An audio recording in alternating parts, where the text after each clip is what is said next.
Amerika – tamsioji emigracijos pusė, ko niekada nepasakoja ieškoti laimės svetur išvykę lietuviai. Išdrįsi nusiimti kaukę? Kita tema – televizijos laidų vedėjos Audros sprendimas gyvenimą pakeisti iš pagrindų nustebino net artimuosius, kam ji subūrė beveik 100 garsių Lietuvos moterų. Ir tada užsisuka tas toks labai negeras ratas, kuris moterį tiesiog, kelia į tas paraštes. Sveiki, ačiū, kad žiūrite laidą Gyvenimas yra gražus. Na, o šį kartą ieškosime atsakymo, kiekgi kainuoja laimė. Ir atsakymo pradėsime ieškoti už Atlanto. Amerika – šalis, kurią Lietuvoje vis dar vadiname svajone.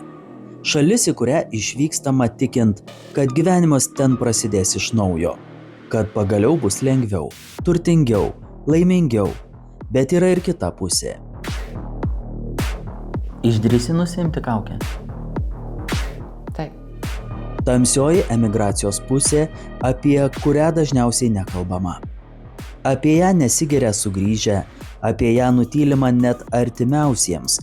Todėl ir šis Jolinos Dirvelytės interviu bus didžiulė staigmena net jos šeimai. Vis dėlto ji nutarė sugriauti ne vieną mitą apie už Atlanto susikurtas sėkmės istorijas ir nuplėšti kaukę nuo pasakojimų apie lengvą bei viskuo aprūpintą gyvenimą Amerikoje. Sotesnį, gražesnį ir laimingesnį nei tėvynėje. Amerika yra svajonių šalis? Geras klausimas. Aš tai manau, kaip kam. O tau? Man buvo. Kodėl buvo? Todėl kaip buvo. Kai pamačiau viską iš vidaus, tai supratau, kad jinai tikrai nėra svajonių šalis. Žinai, dėl ko aš nuo to pradėjau, nes labai dažnai, kai grįžta emigravę žmonės, jie pasakoja tokias istorijas, kad tarsi atrodo, žinai, ten už Atlanto pinigai byra nuo medžių, juos tai reikia surinkti, bet realiai, kai ten atsiduri, tai tu matai, žinai, gatvėje gulinčius benamius, matai, žinai, narkotikus, matai žmonės, kad ginklus vežiojasi mašinoje. Tai, o kokia ta tikra yra Amerika už tos amerikietiškos svajonės? Aš tai manau, kad Lietuvoje daug žmonių dar galvoja, kad ten pinigai auga ant medžių. Aš turbūt irgi taip galvojau ir galvojau, kad ten labai paprasta užsidirbti ir ten gali dirbti, ką nori ir ten nesvarbu. Aišku, kai nežinai visos sistemos, nežinai visų įstatymų ir kiek reikia susimokėti, kad galėtum dirbti ir kiek reikia atiduoti. Visi mokesčiai ir pragyvenimas tikrai yra labai brangus.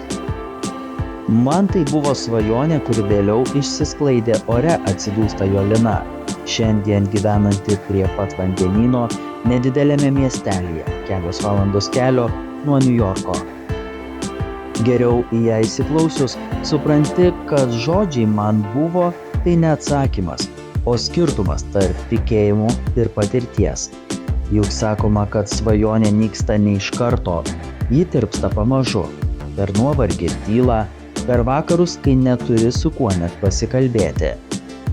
Vilkaviškyje gimusi Jolina, diplomuota psichologė, savo gyvenimo kelią siejusi su šia profesija. Į Ameriką ji išvyko trumpam, kaip pati sako, tik vasarai, užsidirbti pinigų. Tu esi psichologė, kuri išvažiavo į Ameriką tvarkyti kambarių. Taip. Bet tai tas darbas turėjo būti laikinas. Turėjo būti. Ir mano buvimas turėjo būti laikinas. Turėjo būti vasaros darbas. O užsitęsėjai 26 metus. Aišku, ne tas darbas, bet buvimas tenai. Lietuvoje tikrai buvo situacija prasta.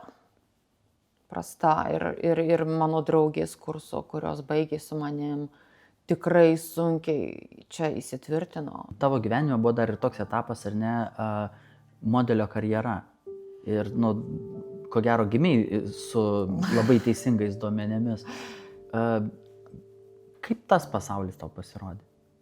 Tas pasaulis, man mažai teko tenai būti, nes labai sunku irgi tą karjerą padaryti. Reikia labai daug darbo įdėti ir laiko. Arba žinoti, gal atsiprašau, teisingą lovą ir vietą. Gal aš nežinau tiksliai šito dalyko. Vienas sprendimas, vienas išvykimas. Ir gyvenimas pasisuka taip, kaip niekada neplanavai. Išvaliau kambarius, dirbau pardavėja, dirbau padavėja, dirbau administratorė arba kaip vadinama hostess, dirbau klinikoje ir tada tu nori žmonių, kurie tave atjaustų, tave suprastų, tiesiog nori, kaip sakau, išsiverkti, padėti galvą ant peties ir tiesiog vyksti pas... Aš labai norėjau ten pasilikti, bet man reikėjo žmogaus, artimo žmogaus, kaip yra mano sesuo arba mano sesers vyras ir tiesiog norėjausi būti su jais. Prestižinis išsilavinimas Lietuvoje ir gyvenimas nuo apskrito nulio už Atlanto. Aš nežinau, man tai atrodo, kad ten žmonės atiduoda savo gyvenimą. Anot lietuvės gyvenimas Amerikoje lekia be pauzės, be sustojimo ir laiko sau. Koks būtų juodžiausias periodas tavo gyvenimo Amerikoje? Mano juodžiausias buvo, kai aš laukiau dokumentų, kurių tvarkymas užtruko 13 metų. Tai mano buvo žaliai kortai. Tai mano buvo juodžiausias periodas. Nes tu kaip ir nenori visko užbaigti, vis dar tikiesi ir lauki ir nežinai, ko lauki ir nežinai, kada sulauksi. Ir toks jautiesi įkalintas svetimoje šaly, didelėje šaly, kuri turi viską. Iš principo važinėk, džiaukis, bet kažkaip jautiesi taip apribotas ir toks uždarytas, kai negali niekur išvažiuoti, iš principo, iš tos didelės šalies. Ir man yra labai svarbu grįžti namo, labai svarbu grįžti, pamatyti tėvus, artimuosius, pusbrolius, dėdes, tetas. Tu berods 15 metų negalėjai jų pamatyti? 13 metų. Man tai buvo košmaras, pavyzdžiui.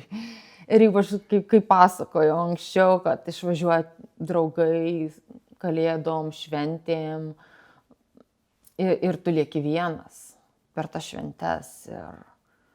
Ir sakau, per naujus metus net šampano neatsikimši, nes... Nėra su kuo? Nėra su kuo. Per ekraną negersi su kažkuo, nesinori, eini dirbti dėl to, kad nebūt vienam namie. Ir kažkaip tai. Man iš tikrųjų yra tekę skaityti statistiką, kad amerikiečiai patenka tarp labiausiai vienišų pasaulio žmonių. Kodėl taip yra? Aš tai manau, kad ir dabar jau sakyčiau tarp labiausiai nelaimingų. Nes to šypsenos tai jau dingsta iš veidų.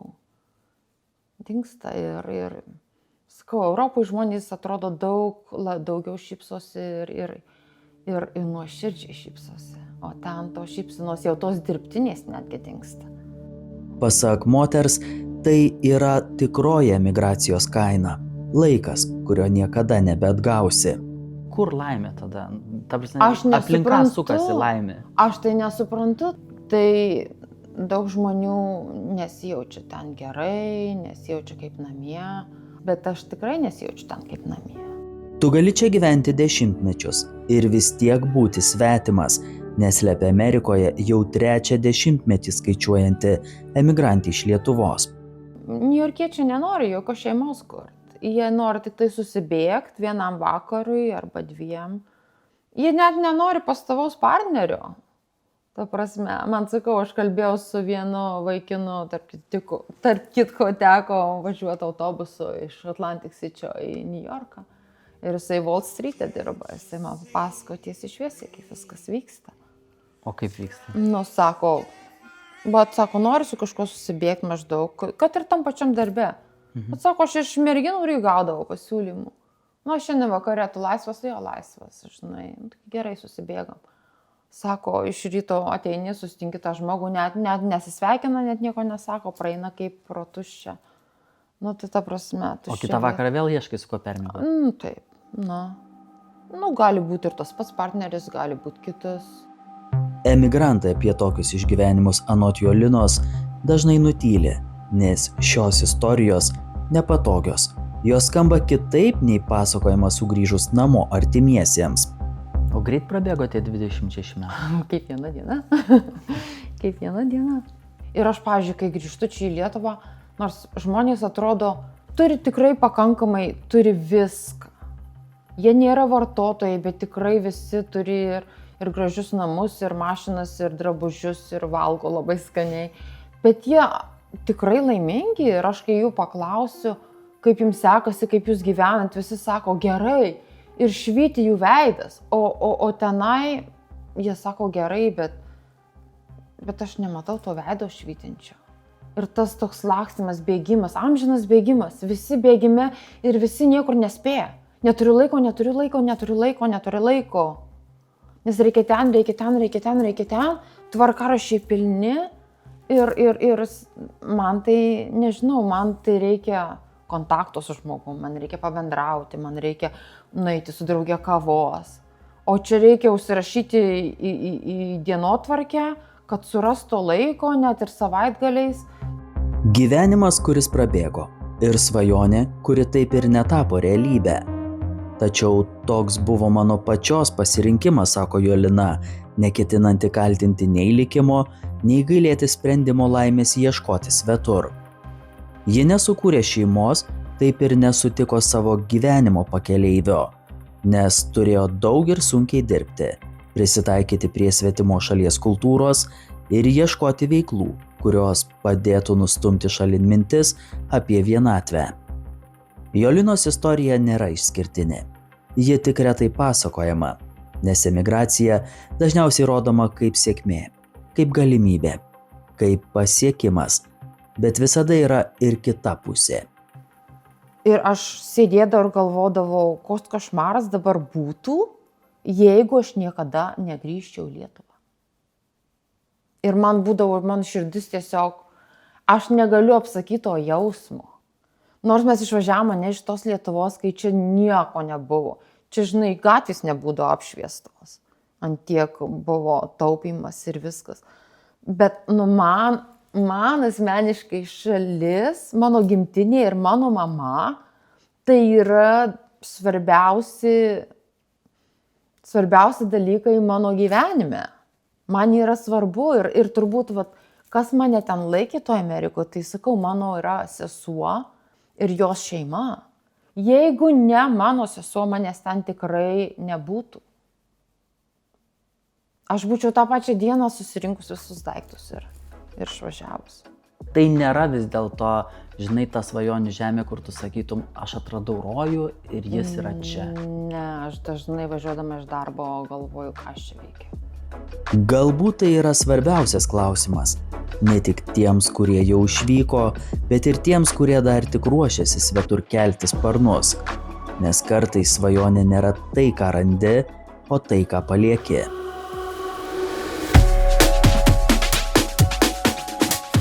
Antroji mūsų laidos herojė juokauja, kad į tikrosios laimės paieškas leidosi, kaip pati sako, sulaukusi brandaus amžiaus. Tada ji gerokai pakeitė savo gyvenimą ir tokio jo žingsnio nesuprato net artimieji. Jos gyvenimas ilgą laiką atrodė kaip svajonė. Tvarkingai sudėliota, stabili, graži svajonė. Televizijos laidų vedėja Audra Radavičienė, moteris, kuri daugiau nei 15 metų kūrė grožį kitiems. Arba, paprasčiau tariant, sukosi šioje industrijoje ir kaip didelių įmonių vadovė, ir kaip nuosavo grožio ir spa verslo savininkė. Ji buvo pavyzdinga mama, mylinti žmona, puoselėjanti erdvius namus, kuriuose netrūko nei šviesos, nei žmonių. Šalia jos, kaip pati sako, tarsi tikras ramstis, visada buvo vyras Gintaras. Moterų futbolo klubo Gintra prezidentas, ilgus metus valdęs Šiaulių areną, o dabar vadovaujantis 2 viešbučiams Šiauliuose ir Radviliškyje. Jų visko aprūpintas gyvenimas bėgo tarp scenos ir tylos, tarp viešumo ir tikrumo. Jame netrūko pažinčių tiek su ryškiausiomis Lietuvos pramogų bei sporto pasaulio įžymybėmis, tiek su koncertuoti į mūsų šalį atvykstančiomis užsienio žvaigždėmis. Kai kas tikrai pasakytų, kad tokios idilės išties galima pavydėti. Ir vis dėlto vieną dieną viskas pradėjo keistis. Ne išorėje, o moters viduje. Tad kasgi įvyko, kad be nuolatinio bėgimo ir streso savo gyvenimo neįsivaizdavusios Audros diena šiandien prasideda visiškai kitaip. Ne nuo skubėjimo ir klientų grafiko, o nuo tylos, ilgo pasimėgavimo rytine kava, vienuma, sportu, kokybiškais pusryčiais ir būtinu prisipažinimu savo, kad jaučiasi laiminga, graži, mylima ir reikalinga. Man reikia kavos puodelio ir vienumos, kaip bebūtų keista. Vyras dar dažniausiai miega tuo metu, kada aš keliuosi. Ir tai yra mano laikas savo. Nuo dienos bėgėje dabar galbūt atsiranda tradicija, kurią irgi džiaugiuosi, tai pietauti kartu. Kadangi vakarienės kartais išsibalansuoja, tai vėlgi tarsi, žinai, tarp tų darbų, tarp to tempo, bėgimo, įsipareigojimo, tarsi tu vėl įsižemini. Nors didžiąją dalį dienos Audra skiria savo veikloms, darbui televizijoje, veiklai Rotary klube, labdarai, pačios sumanytai socialiniai iniciatyvai skirtai moterims, kurioms virš 45, tačiau jai itin svarbios ir šeimoje puoselėjamos tradicijos. Vakarienė kartu, tai yra mums ko gero būtinas dalykas ir labai džiaugiuosi, kad auginant sūnų visą laiką tradicija susirinkti vakare ir vakarieniauti visiems kartu, tai buvo šventa.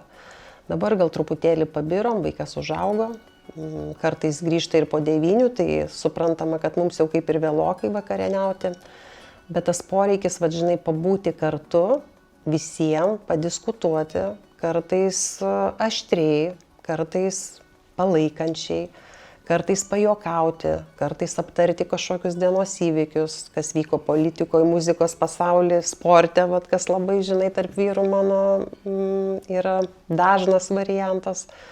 Tai čia ko gero yra vienas iš to dienos kasdienybės laiko, kada yra tai apie mus, apie šeimą, apie bendrystę. Mano gyvenimas pastaruosius metus lėtesnis, bet gerokai gilesnis, prisipažįsta žinoma moteris, kurią socialiniuose tinkluose seka tūkstančiai gerbėjų. Ypač daug dėmesio pastaruoju metu sulaukė jos knyga pavadinimu Aš esu moteris 45+, kurioje ryškiausios įvairių sričių Lietuvos moterys drąsiai prabyla tema, apie kurią įprastai kalbama tyliai ir nejaukiai. Apie amžių, išgyventą menopauzę, nuovargį, emocijas, kūno pokyčius ir kartais net iš pagrindų pakeistą gyvenimą. Iš tiesų, dėliodama į savo knygą labai skirtingų moterų gyvenimus, radai kažką bendro, kas jas sieja ir kame jos įžiūri gyvenimo grožį. Taip, šita knyga su 72 Lietuvos moterim iš visos Lietuvos. Amžius yra įvairus. Amžius yra nuo 45 iki 82, kuo labai džiaugiuosi, kad pavyko ir tų brandesnių moterų prikalbinti, kad jos sutiktų tapti knygos herojėmis. Jeigu kalbant apie tai, kas vienė šitas moteris, tai ko gero beveik visose pasidalinimuose moteris kalba apie tą vidinę laisvę, apie tą, žinai, išlaisvinimą savęs iš tos geros mergaitės, gniaužtų, iš to, žinai, poreikio vėlgi kažkam kažką įrodinėti. Jos kalba apie laiką savo, apie gebėjimą smulkmenuose pamatyti vertę, apie gebėjimą suvokti gyvenimo trapumą ir netidėlioti tam tikrus dalykus. Beje, noriu pabrėžti pačios pirmiausiai, nusibrėžė tą ribą, kad viskas jau dabar, žinai, vaikai užauginti, o tada, aišku, visuomenė irgi pritarė, ir darbdavys pritarė, žinai, ir vaikai pritarė, ir vyras tam pritarė, jeigu pati moteris to pradeda tikėti, žinai. Ir tada užsisuka tas toks labai negeras ratas, kuris moterį tiesiog, žinai, kelia į tas paraštes. Aš pati šiandien esu šiame gyvenimo etape, brandos, perėjimo, kartais labai sudėtingo, prisipažįsta šiemet 50-metį švęsianti televizijos laidų vedėja, tik ką išleidusi pirmąją savo knygą. Ar po to skaičiaus, arba po to vidinio lūžio, galbūt tai nebūtinai 45, ne? Galbūt tai 50. Ištinka toks rytas, kai tu atsibundi ir galvoji, kad dabar reikia šiek tiek perdėlioti namų taisyklės. Ir kad, žinai, vyras žinotų naujas pareigas ir atsakomybės.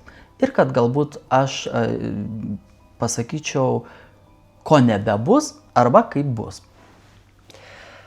Žinai, ko gero ištinka kiekvieną rytą, kada aš galvoju, viskas, dabar taisyklės bus mano. Bet diena prasideda ir tada, kada pasakai savo mylimam žmogui labas rytas, supranti, kad tau tiesiog gera su juo, kad ta rutina, kuri kartais būna ir erzinanti, ir nervuojanti, ir piktinanti, bet tai tavo rutina, tu suvoki, dėl ko tu tai darai ir toje kasdienybėje būna labai daug gražių, džiaugsmingų akimirkų kartu. Beje, į visus tokius, žinai, niuansus ir niurzgančias moteris, kurios kartais ant vyrų ir pastumia truputį, ar ne? Kartais netruputį. Kartais ir netruputį, aš tą švelnų variantą, žinai, paėmiau, tai man atrodo, kad humoras labai dar padeda, žinai, gyvenime su tom savo taisyklėm.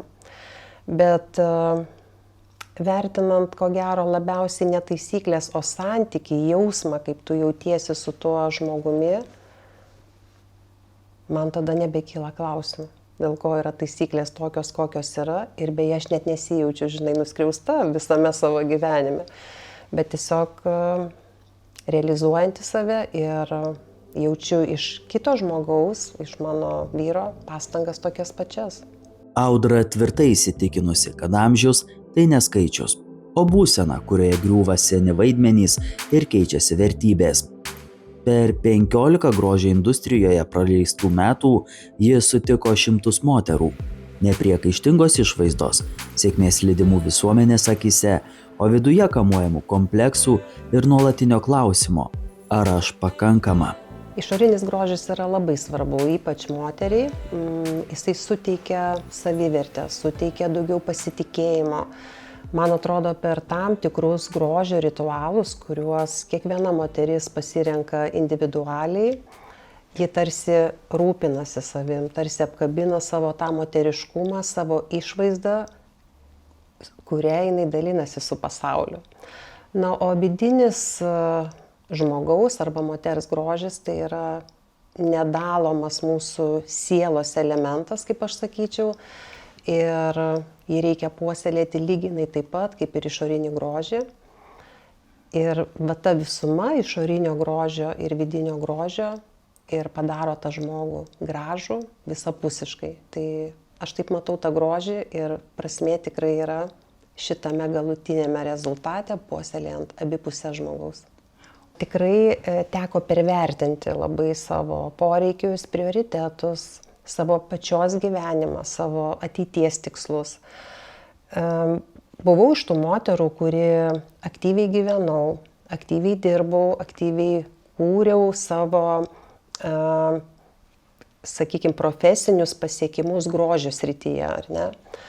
Ir būtent sulaukus šito amžiaus, maždaug čia labai yra sąlyginai, ko gero, ar ne?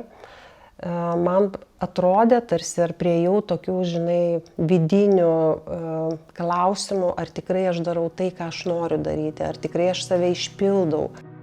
Tai nebuvo vienas radikalus sprendimas. Tai buvo procesas, lėtas ir net šiek tiek skausmingas.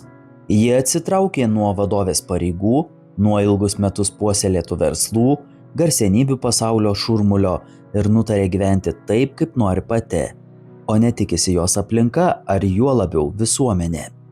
Daug sulaukiai komentarų, žinai, ir susisuko moteriškai, žiūrėk, karjerą turi, turtingą vyrą turi, gražius namus turi, vaikai užaugo.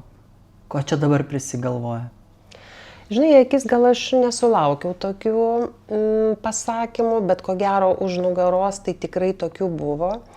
Beje, tada, kada nusprendžiau daryti tą projektą, Moteris 45+, tai normalu, kad pirmasis, kuriam pasakiau, tai buvo mano vyras. Ir žinai, jisai išklausęs mano pasakymo, kad, žinai, aš nebenoriu grožio, aš noriu kažką daugiau kurti. Grožis labai svarbu mano gyvenime, jisai lieka, tačiau tam projektas moteris 45. Tai jo reakcija, žinai, labai vyriška, ko gero. Ką tu darysi su ta moterim 45?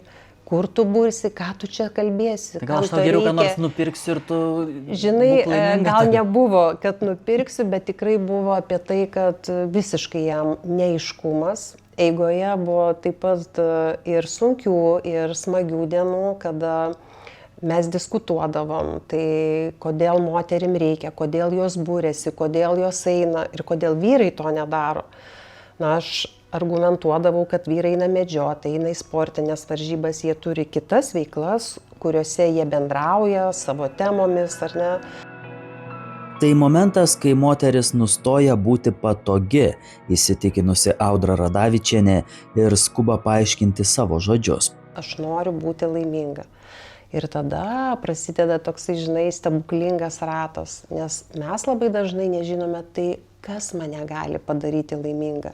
Nes ne aplinka mus daro, ne vyras, ne vaikai, ne darbdavys, ne draugė, ne nuolaida kažkokios tai suknelės parduotuvės lentynoje.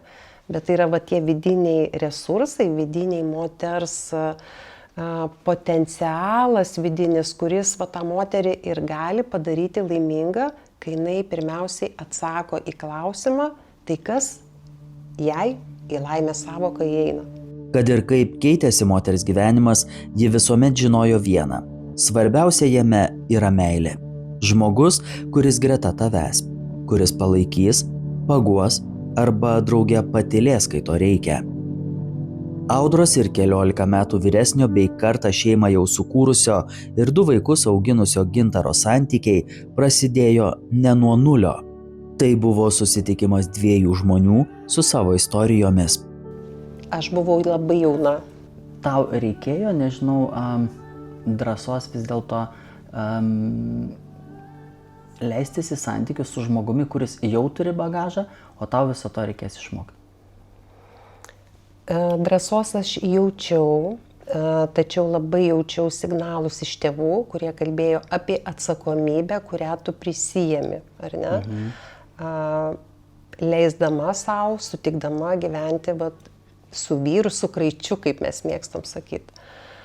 Tai aš tą atsakomybę jaučiau.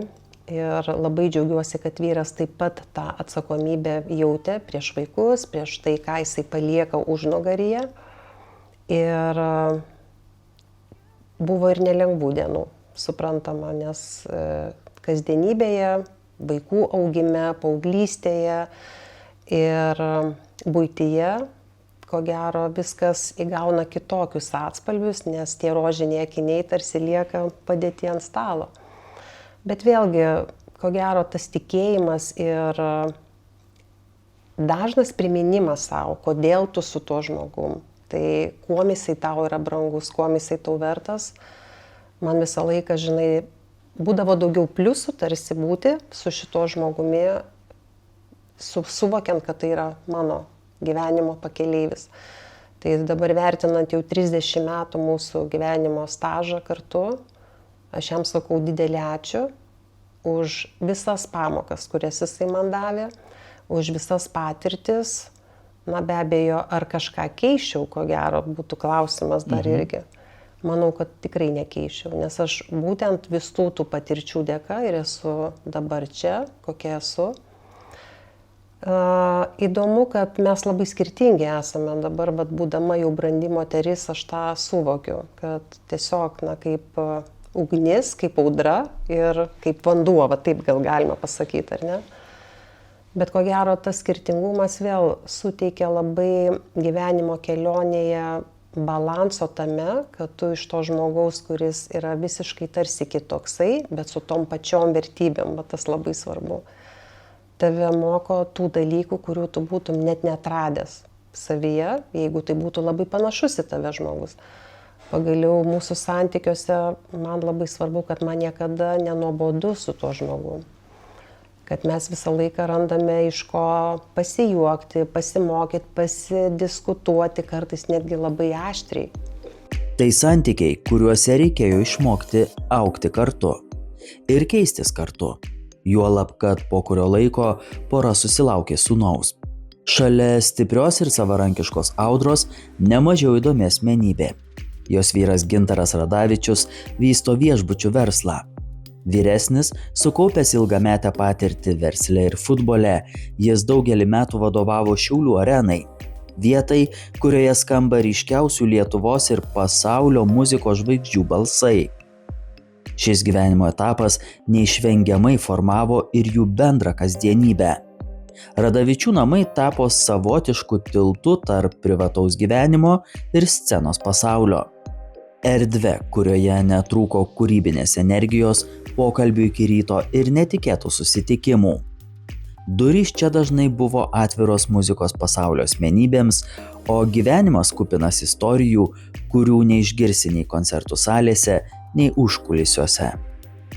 Tai etapas, kuris neišvengiamai paliko pėdsaką ir pačios Audros pasaulėžiūroje. Suteikė platesnį požiūrį, drąsos ir gebėjimą jaustis savai net ir tarp ryškiausių scenos asmenybių. Kokios nuo pat pradžių buvo būtent šitų namų taisyklės? Tai ko gero ir namai buvo būtent tam sugalvoti taip, kad pirmas aukštas tarsi atviras visiems, tarsi nereikia nusiauti avalynės, tarsi visi yra laukiami ir bent jau kavos, bent jau kažką tai atsigerti, saldainį riešutą, visą laiką tenai yra welcome, padėta ir visi yra mūsų svečiai.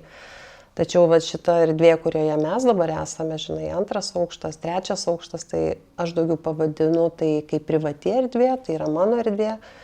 Ir nesakau, kad tai yra kažkokios tai paslaptis, bet ko gero tiem žmonėm, kurie daug juda, kurie daug bendrauja, jiem reikia savo erdvės, kurioje, žinai, susikroviau kojas, nusimečiau savo bliuzoną ir man gerai, ir man nereikia pergyventi, kad kažkas užeis ir aš jausiuosi nepatogiai dėl to, kad, žinai, kažkoks daiktas padėtas ne vietoj. Audra nesilgi dienų, kai jos aplinkoje sukosi ryškiausios Lietuvos ir užsienio žvaigždės. Jei tik šios sienos galėtų prabilti, gimtų ne viena intriguojanti knyga, nusijuokia ji. Šiandien gyvenimas jai kur kas mielesnis už triukšmingą praeitį. Ko gero, ne veltui sakoma, viskam savas laikas. Dabar gražiausias mano gyvenimo etapas, kai pirmiausia galiu laiką skirti savo ir dairytis naujų horizontų, sako netrukus savo drąsią ir išskirtinę knygą skaitytojams viešai pristatysianti Šiauliuose gyvenanti jos autorė. To trūksta iš moterų mano amžiaus, to 45+, tos iniciatyvos, to tikėjimo, to smalsumo, to leidimo savo kažką tai išmėginti naujo. Ko aš noriu iš vyro pirmiausiai, tai yra to paties suvokimo, dėl ko mes kartu. Tai jeigu jisai atsispiria, dėl ko mes kartu, tai man to užtenka, nes tai viskas sueina. Ir dėmesys, ir meilė, ir supratimas, ir pastaba kartais. Ir jis šiandien tai suvokia. Aš tikiuosi, nes aš esu laiminga moteris, tai labai tikiuosi, kad suvokia. Audros Radavičienės istorija ne apie krizę, o apie pasirinkimą. Pasirinkimą gyventi.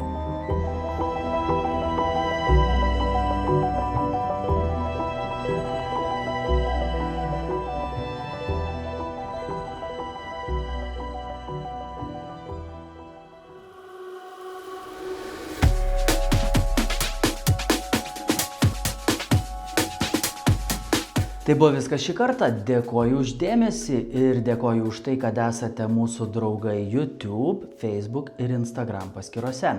Taip pat kviečiu sekti mūsų kanalą Gyvenimas yra gražus ir primenu, kad prenumerata nieko nekainuoja.